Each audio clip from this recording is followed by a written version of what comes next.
Next, we'll talk about risk management in an algorithmic or automated trading strategy portfolio. DRL strategies and other algorithmic trading systems are designed to run with minimal or no human operator intervention. This means that the most important part of the design and implementation of these systems is the capital and risk management strategy.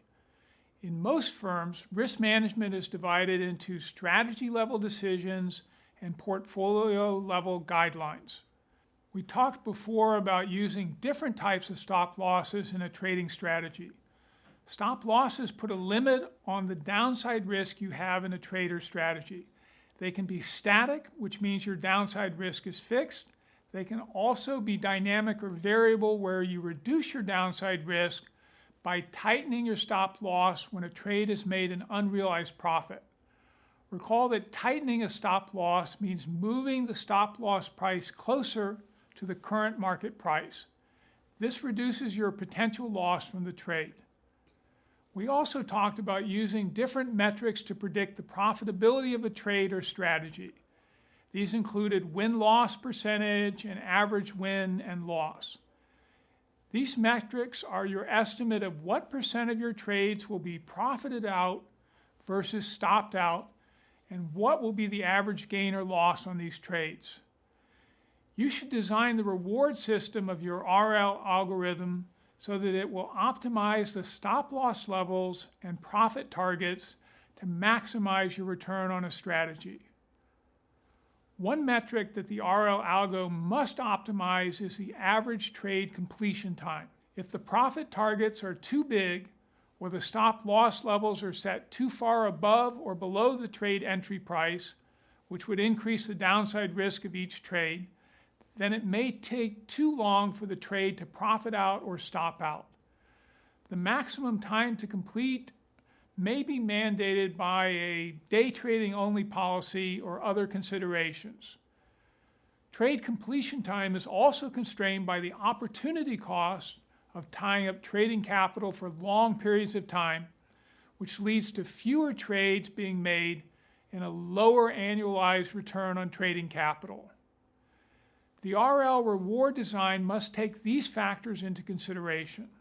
A global stop loss can be used in addition to or instead of a stop loss set for each trade. It is a general stop loss set for all trades opened on any of the strategies currently in use, regardless of the number of open trades or the direction of the trades.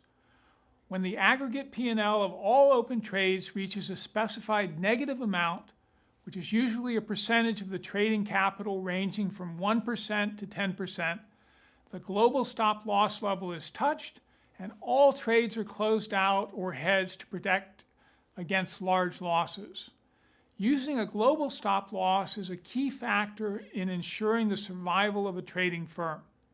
The second way you can manage risk is by strategy diversification. You can reduce risk by implementing multiple strategies spread across different asset classes.